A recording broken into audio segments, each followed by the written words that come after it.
Comme vous le savez, le début de chaque mois est traditionnellement marqué par des hausses de prix et l'entrée en vigueur de différentes mesures susceptibles de changer votre quotidien. Pour ce mois de mars 2026, on débute avec les changements qui concernent directement votre portefeuille. Tout d'abord, il y a l'entrée en vigueur de la taxe sur les petits colis pour les achats en ligne instaurée par la loi de finances 2026. En clair, pour les produits importés hors d'Union européenne d'une valeur inférieure à 150 €, il faudra désormais payer 2 € par article et non par colis, une mesure nationale et temporaire avant l'alignement sur un droit forfaitaire européen de 3 € prévu pour juillet de cette année. Ce mois de mars marque aussi des hausses de prix pour plusieurs secteurs. La Commission de régulation de l'énergie, le CRE, a ainsi confirmé une augmentation du prix moyen du gaz de 3,93 %. Cette augmentation porte le tarif moyen à environ 0,1401 € par kilowattheure. Les paquets de cigarettes vont connaître quant à eux une hausse comprise entre 20 et 40 centimes. Enfin, concernant les frais hospitaliers, le forfait journalier passe de 20 € à 23 €. Le forfait patient urgence, le FPU, est également aligné à 23 € pour les passages sans hospitalisation. Pour celles et ceux concernés par les allocations familiales, la majoration de ces allocations, qui se déclenchait à 14 ans, est repoussée à 18 ans. Pour les familles avec 2 enfants dont l'un a entre 14 et 18 ans, cela représente une perte de prestations estimée à environ 900 € par an. Un changement important pour votre épargne. Les plans épargne logement, les PEL, ouverts en mars 2011, atteignent leur durée de vie maximale légale de 15 ans. En effet, cette durée de vie limitée des PEL avait été actée en mars 2011. Les PEL concernés sont par conséquent clôturés automatiquement et les fonds basculés vers des livrets bancaires classiques, à moins de vous rapprocher dès maintenant de votre banque. Si vous avez la chance de partir en vacances, sachez que le Roissy-Bus, qui reliait jusqu'à présent le centre de Paris à l'aéroport Charles de Gaulle, est désormais fermé. La RATP met fin à cette liaison directe en raison de la saturation de l'autoroute A1. Elle est remplacée par la ligne 95-17 au départ de la gare de Saint-Denis-Pleyel. Ce nouveau trajet privilégie la correspondance avec la ligne 14 du métro.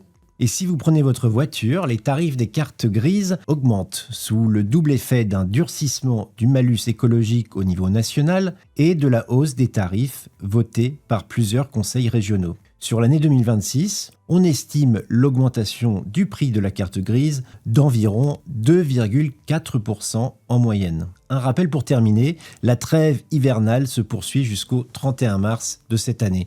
Les procédures d'expulsion restent donc suspendues, sauf cas exceptionnel, squatter ou ordonnance du juge aux affaires familiales. Pour encore plus d'actualités économiques et financières, abonnez-vous à la chaîne du Revenu.